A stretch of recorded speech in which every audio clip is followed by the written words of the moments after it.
The freezing Ozark night fell heavy.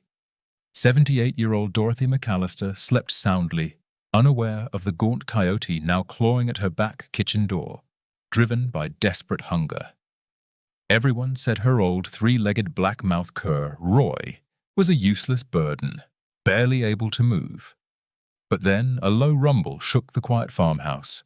Roy, his old eyes now blazing, struggled to his feet, placing his trembling three-legged body directly between the predator and the woman who loved him. Before I continue, drop a comment telling me where you're listening to this from. And if you haven't subscribed yet, do it now. You won't want to miss the ending. The old Dodge pickup, rusted around the wheel wells, rumbled down the gravel track. Dust plumed behind them on the cold November morning in the Ozarks. Beside her, slumped gently, was Roy. A black-mouthed cur, 12 years old, his once thundering bark quieted by time and a hunting accident that had cost him his left front leg. His tawny fur was threaded with silver around his muzzle, and his good eye, a warm amber, was fixed on the passing trees, though he looked tired. This morning hadn't started quietly. Karen Henderson, Dorothy's niece, and her husband Harold had driven from Little Rock.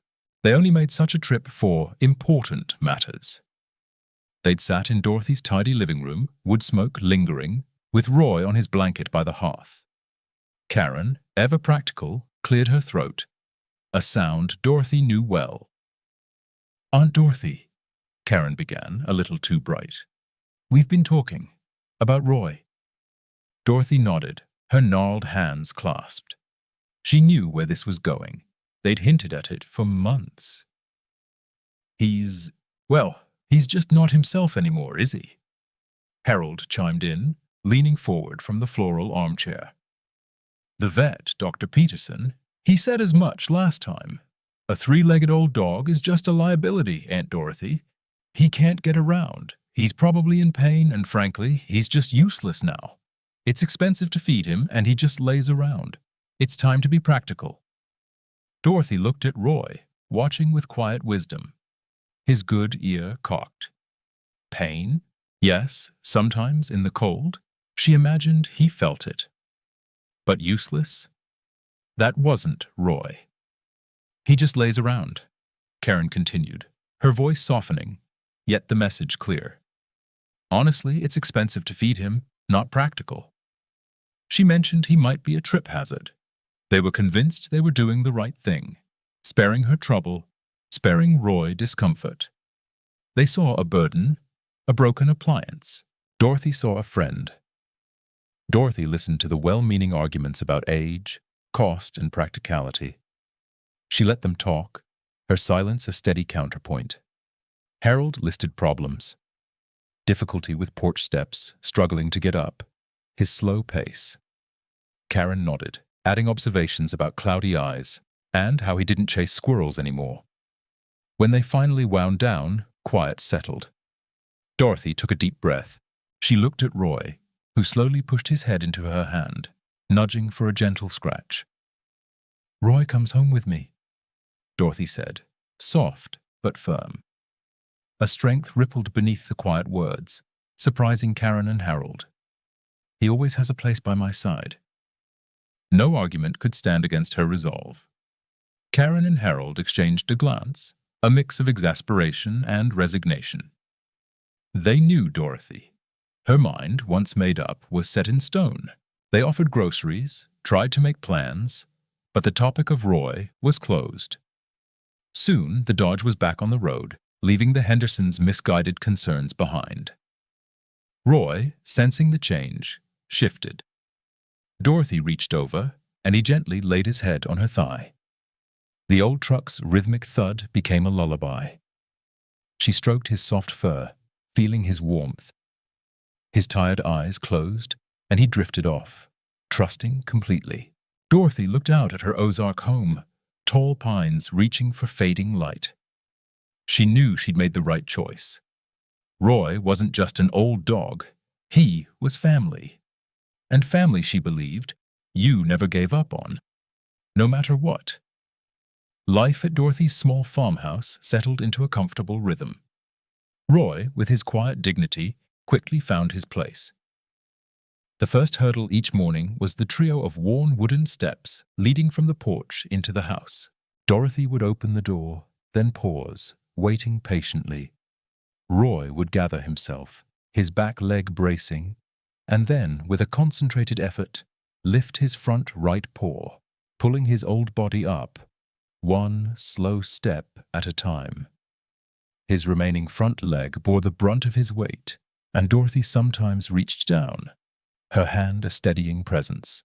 Though Roy rarely needed it, he moved with a stubborn independence, a testament to his hunter's spirit. Inside, the house hummed with the quiet sounds of their life.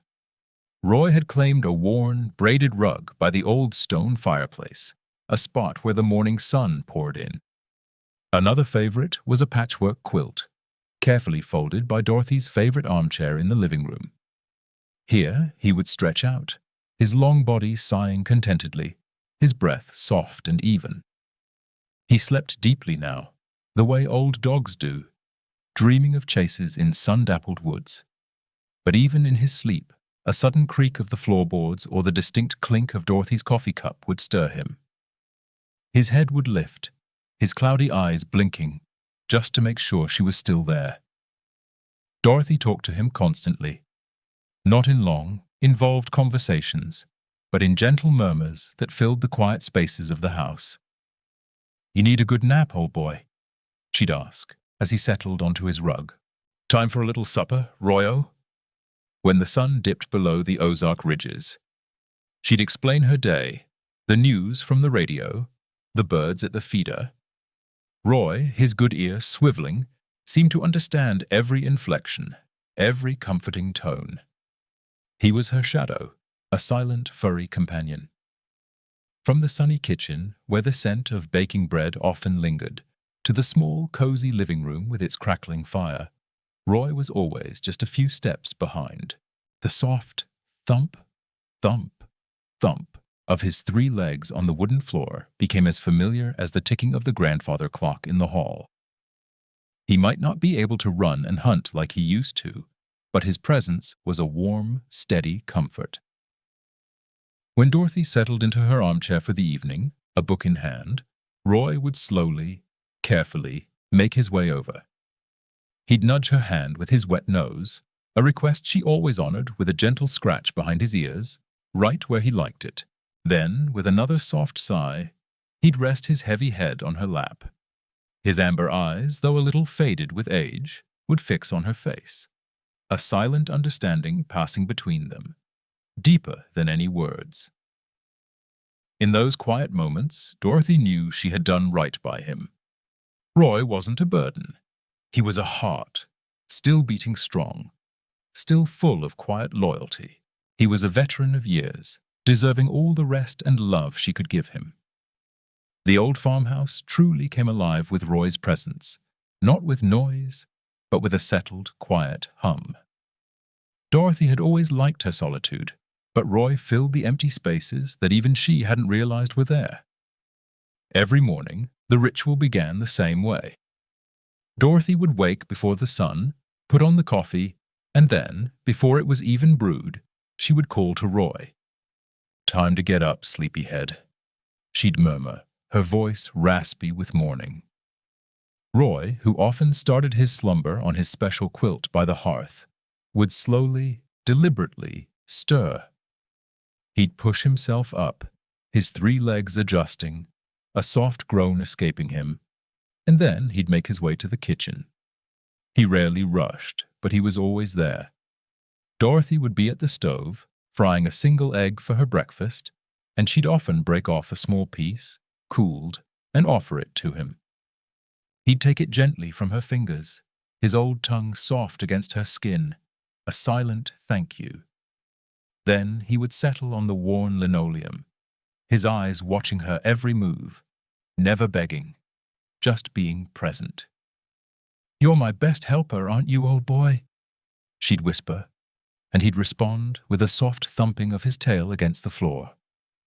Moving around the small house, Dorothy rarely had to look to know where Roy was. He was her constant, quiet companion. If she went to the living room to dust the old photographs, he would follow, finding his spot by the window to watch the squirrels chatter in the oak tree. If she stepped out onto the porch for a breath of fresh air, he'd be there, slowly navigating the steps, then settling beside her chair, his head on his paws. His limping gait meant he was never underfoot, never a sudden trip hazard, as Karen had so wrongly feared. Instead, his slow, measured pace simply added to the calm rhythm of their days. She'd often rest her hand on his flank, feeling the steady warmth of his fur, a solid, grounding presence. The true heart of their bond, though, often revealed itself in the evenings. After supper, when the dishes were done and the last light faded from the Ozark sky, Dorothy would settle into her favorite armchair. She'd pull her patchwork quilt over her lap and open a well-worn book, often a Western or a historical novel. Roy, with his quiet determination, would then make his way over. He'd nudge her hand gently, his request clear, and she would scratch him behind the ears just right before he lifted his head onto her lap. His eyes, though clouded with age, would gaze up at her, full of a deep, understanding loyalty. In those moments, Dorothy often found herself talking to him, not just murmuring, but truly speaking from her heart, the words flowing out easily in the quiet of the farmhouse. "You know, Roy," she'd say softly, stroking his head, "people forget what loyalty means. They forget that just because something gets old, it doesn't lose its spirit. You haven't lost yours, have you?" He would respond with a soft sigh, his heavy head a comforting weight on her knees. "You always did know how to find comfort, didn't you? Smartest dog I ever did know." She'd talk about the spring flowers she hoped to plant, the tricky squirrel that kept outsmarting her bird feeder, or sometimes just about a memory of her late husband, Harold, and how Roy used to be his finest hunting partner. Roy would listen, his breath warm on her leg, his presence a silent anchor in her world. He wasn't just a dog. He was a confidant, a quiet witness to her life, a living testament to kindness, and a reminder that true worth was never measured by speed or strength, but by the steady beat of a loyal heart. And Dorothy, in turn, was his protector, his comfort, and his steadfast friend, seeing him not as a burden, but as the precious, underestimated soul he was. The Ozark night bit deep, a cold that seemed to seep into the very bones of the land. A thin, silvery moon hung low, casting long, stark shadows across Dorothy's small farm. Inside, the old farmhouse groaned softly, settling against the biting wind that whispered through the pines. Dorothy McAllister, bundled in her thickest quilt, was fast asleep in her bed, her breathing slow and even. She hadn't heard the first rustle, the careful, silent approach of a gaunt, desperate shadow across her snow-dusted yard. Outside, a large coyote, its ribs prominent beneath its shaggy winter coat, slinked towards the back of the house. Weeks of hard freezes and scarce prey had driven it closer to human dwellings than usual. Its eyes, bright and predatory, fixed on the flimsy wooden chicken coop near the garden shed. A faint, musky scent of warm bodies emanated from within. With a swift, silent movement, the coyote tested the rickety latch, its nose twitching. A nervous clucking erupted from inside the coop, followed by a startled squawk as the coyote pushed harder, forcing the latch to creak and groan. A small flurry of feathers puffed through the gaps in the wood. The chickens, roused from their sleep, scattered in a panicked, flapping frenzy. Their squawks grew louder, a chorus of terror in the frigid air. The old coop, however, held, just barely. The latch, though flimsy, refused to fully yield. The coyote, frustrated and increasingly bold, let out a low, guttural snarl. Its keen senses, sharpened by hunger, then picked up something else, a tantalizing ribbon of warmth and faint cooking smells drifting from the farmhouse's back porch. An easier target, perhaps. Its attention shifted. Dorothy, in her deep sleep, stirred faintly, a tiny sigh escaping her lips, But she didn't wake. Her dreams were of warmer days, of spring planting and the hum of bees. Roy, however, was no longer in a dreamless sleep. From his blanket by Dorothy's armchair, a quiet sentinel even in slumber, his good ear slowly swiveled. He lifted his head just an inch, his eyes, though cloudy with age, scanning the silent room. Then a low, almost imperceptible rumble began deep in his chest. It was a sound Dorothy hadn't heard in years, a primal, ancient warning. The familiar sounds of the house had changed. He could smell the wildness, the sharp, musky tang of a predator, distinct from the usual forest scents. The coyote, emboldened, now moved with a purpose towards the back porch. The old kitchen door, weathered by years of Ozark storms, had a simple chain-link screen door that latched with a hook and eye and a single, somewhat loose deadbolt on the solid inner door. The coyote's nose pressed against the screen, sniffing greedily, testing for weaknesses. Its sharp claws scratched softly at the worn wood around the frame, then at the bottom of the screen door, a rhythmic, unnerving whisper in the night. It nudged the door gently, then harder, its movements growing more confident. The faint sound of scratching and a slight rattle of the door reached Roy. He struggled up, his 3 legs wobbling slightly, his old body stiff from the cold. But a powerful, forgotten instinct, deep from his days as a legendary hog dog, surged through him. He was a hunter, a protector, and something was threatening his home, his Dorothy. He moved slowly, deliberately, towards the sound, his low growl growing a little stronger, a low vibration in the quiet house. And since you've made it this far, go ahead and hit that like button. It really helps me keep bringing stories like this. The coyote pushed again, and the screen door gave way a fraction of an inch, enough for a cold draft to penetrate the kitchen. A faint whimper escaped Roy, not of fear, but of raw, protective urgency. His eyes, fixed on the kitchen door, held a spark of defiant, old fire. The quiet hum of the old refrigerator, the gentle tick of the grandfather clock in the hall, these were the usual sounds of Dorothy's farmhouse at night. But tonight, a new sound had joined them, a faint, insistent scratching at the back kitchen door. It was barely audible, a whisper of trouble, yet it was enough. From his blanket by Dorothy's armchair, Roy's head slowly lifted. His good ear, still sharp despite his age, swiveled, catching the distinct scrape of claws on wood.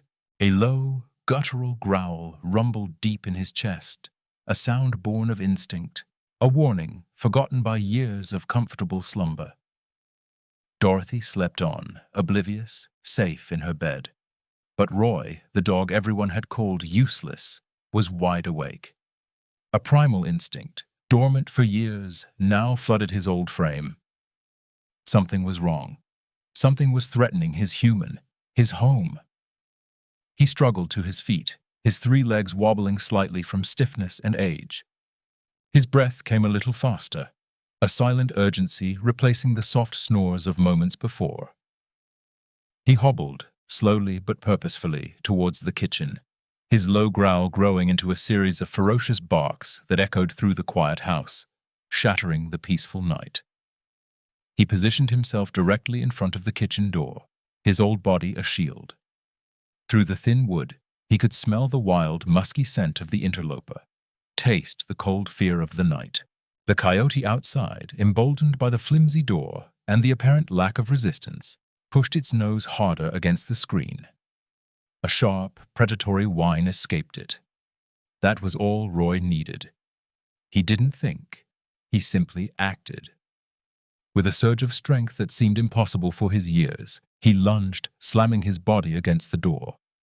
His barks, no longer just a warning, became a furious, throaty roar, a sound of raw, desperate defense. The old wooden door rattled violently on its hinges, the screen door vibrating under the impact. His snarling, throaty roars were relentless, shaking the thin wood. He was a wall, a barrier of pure, unwavering loyalty. The coyote, startled by the sudden, terrifying ferocity from within, let out a surprised yelp and backed away from the door, a quick blur of shadow in the moonlight. But Roy didn't stop. He continued his furious assault against the door, his barks raw and desperate, his 3 legs braced against the worn linoleum. He pushed his body against the wood again and again, pouring every last ounce of his old hunter's spirit into the defense. In one desperate lunge, his remaining front leg caught on a splinter from the old door frame, tearing a deep gash just above his paw. A sharp pain shot through him, and a whimper escaped his throat. But he didn't stop. Blood began to well on his tawny fur, a dark stain against the lighter strands, but he barely registered it. He pushed his body even as the pain throbbed, holding his ground, driving the frustrated coyote further and further away from the house. Its desperate cries, now more of annoyance than threat, faded into the silence of the Ozark woods, swallowed by the vast, cold night. Finally, the scratching stopped. The threats were gone. Roy, panting heavily, sagged against the door, still growling low, his old body trembling from the exertion. But his eyes, though tired, still held that defiant, protective spark. Dorothy had always been a sound sleeper, but the sudden, raw ferocity of Roy's barks ripped through the quiet of her bedroom like a jagged tear. She bolted upright in bed, her heart leaping into her throat, a cold shock seizing her. The sounds were guttural, desperate, unlike any Roy had made in years, mingled with the unmistakable crash of something hitting the kitchen door. Then a sharp, surprised yelp, not Roy's, a wilder sound, followed by frantic scrambling outside. What in the world? Her mind, still groggy from sleep, struggled to make sense of the chaos. She'd heard the chickens squawking earlier, a distant ruckus, but nothing like this. This was close, terrifyingly close. She fumbled for the lamp switch on her bedside table, her hand trembling. The soft glow pushed back the shadows, but not the fear gripping her chest. She pushed herself up, her old joints protesting, and reached for her worn wooden cane, propped against the bed frame. Her legs felt like lead, heavy and unwilling, but the primal fear in Roy's barks spurred her on. Each step was an effort. The wooden floor was cold beneath her bare feet. The old farmhouse, usually a sanctuary of peace, now felt like a fragile shell against some unseen terror. As she shuffled down the short hall towards the kitchen, the air grew colder, and she could smell it now. The sharp, wild musk of something foreign, something dangerous. And beneath that, faint but unmistakable, the coppery scent of blood. Her breath hitched. "Roy," she whispered, her voice a thin, reedy sound in the sudden, eerie silence that had fallen. The frantic barks had stopped, replaced by a heavy, ragged panting coming from the kitchen. Finally, she reached the kitchen doorway, her hand gripping the doorframe for support. The sight that met her eyes stole her breath. The old wooden door to the back porch hung slightly ajar, the screen door ripped from its top hinge, dangling pathetically. Long, deep gouges marred the painted wood of the door itself, splintered and raw, as if something sharp and powerful had clawed at it repeatedly. And there, braced against the damaged doorframe, was Roy. He was still standing, miraculously, but his old body was trembling uncontrollably. His head was lowered, his ears flattened, and a low, tired growl still rumbled in his chest, a final, weary warning. His breath came in ragged, wheezing gasps, and his eyes, though still burning with a defiant spark, were bloodshot and exhausted. He was covered in sweat, and his tawny fur, usually so neat, was matted and stained. Then she saw the worst of it.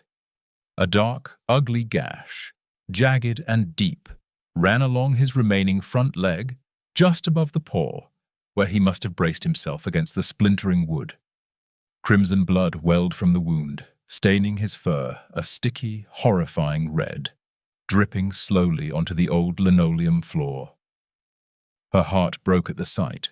Her useless old dog, bleeding, exhausted, yet still standing guard. "Roy! Oh, Roy!" she whispered, tears pricking her eyes, a mixture of terror and an impossible, soaring pride blooming in her chest. The fear for herself, for her chickens, vanished, replaced by a profound, aching fear for him. He had faced down something wild, something dangerous, all alone in the dark, with only 3 legs and an old, tired body. She knelt slowly, painfully, ignoring the cold floor. "Come here, boy," she murmured, her voice thick with emotion. Roy, hearing her, seeing her, finally allowed himself to collapse. His legs gave out and he crumpled onto the floor, a soft whimper escaping him. Then slowly, painfully, he dragged himself towards her. With one last surge of weary effort, he nudged his head against her hip, then lay down, his body trembling, at her feet, just as he always did when he sought comfort, when he felt safe.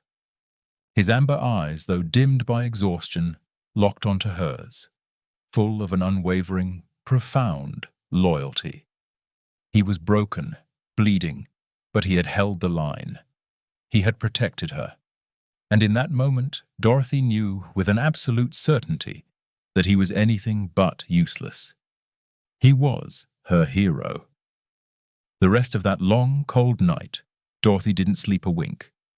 After carefully cleaning Roy's deep gash with warm water and a clean cloth, dabbing on a little antiseptic from her medicine cabinet, she wrapped his leg gently with strips of an old, soft sheet. He whined softly as she worked, but didn't protest, his eyes fixed on her face with a trust that squeezed her heart. When she was done, he collapsed onto his blanket by the armchair, exhausted, his body trembling with the aftershocks of his battle. Dorothy pulled another quilt over him, then settled onto the floor beside him, leaning against the cold stone of the fireplace. She stroked his head, murmuring soft words, reassuring him, and more, reassuring herself. Tears pricked her eyes as she thought of his courage, of the blood on the floor, of how close she had come to losing him. Or worse, losing herself. She felt the heavy beat of his heart against her hand and simply watched him breathe. A silent vigil until the first grey light of dawn finally seeped through the kitchen window. Morning arrived with a frost-crisped silence, the wind having died down, leaving behind a brittle cold.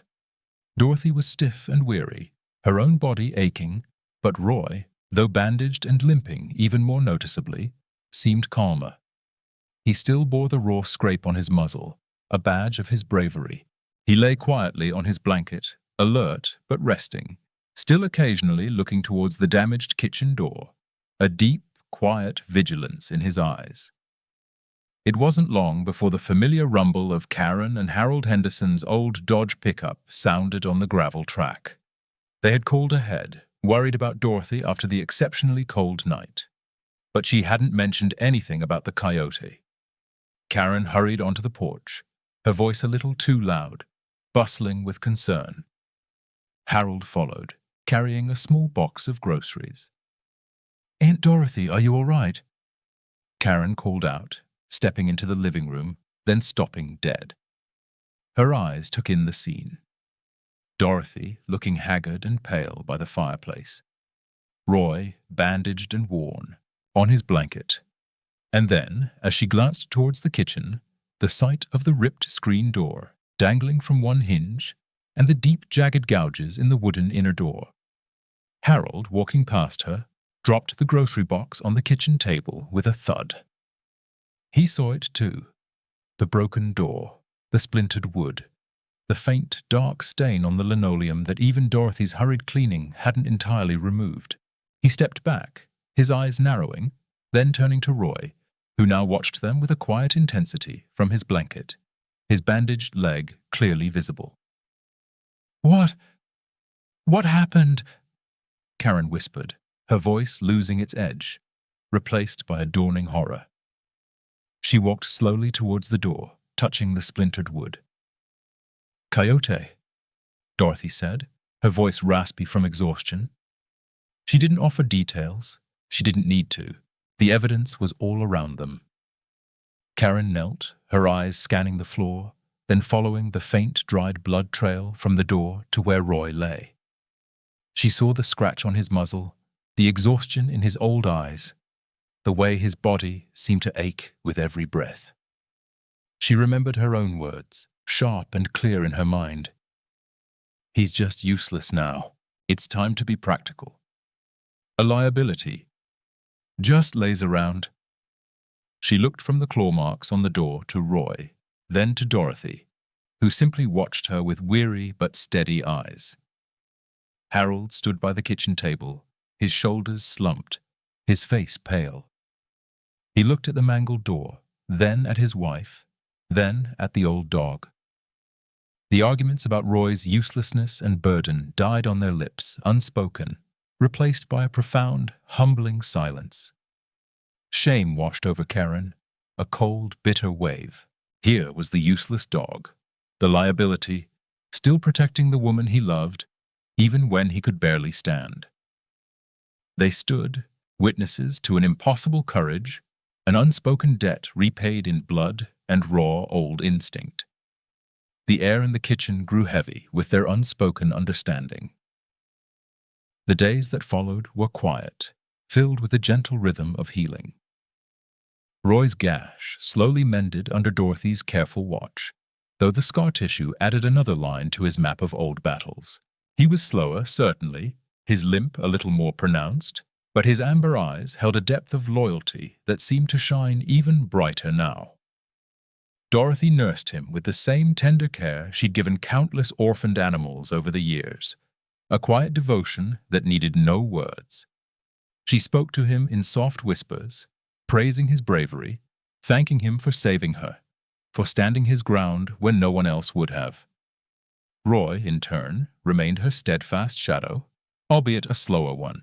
He still nudged her hand for a scratch, still rested his head on her lap in the evenings, a comforting, warm weight that grounded her. Karen and Harold's visits changed after that night. The easy, well-meaning dismissal of Roy was gone, replaced by a quiet respect, a visible shift in their eyes whenever they saw the old dog. They helped Dorothy patch up the damaged kitchen door, Harold carefully replacing the splintered wood, Karen scrubbing away the faint bloodstain that had stubbornly clung to the linoleum. They didn't speak of euthanasia again. The unspoken truth of Roy's actions hung in the air, a silent testament to his profound worth. They brought extra dog food, better blankets, and even a new, soft bed for Roy, which he graciously accepted, though he still preferred his spot by Dorothy's armchair.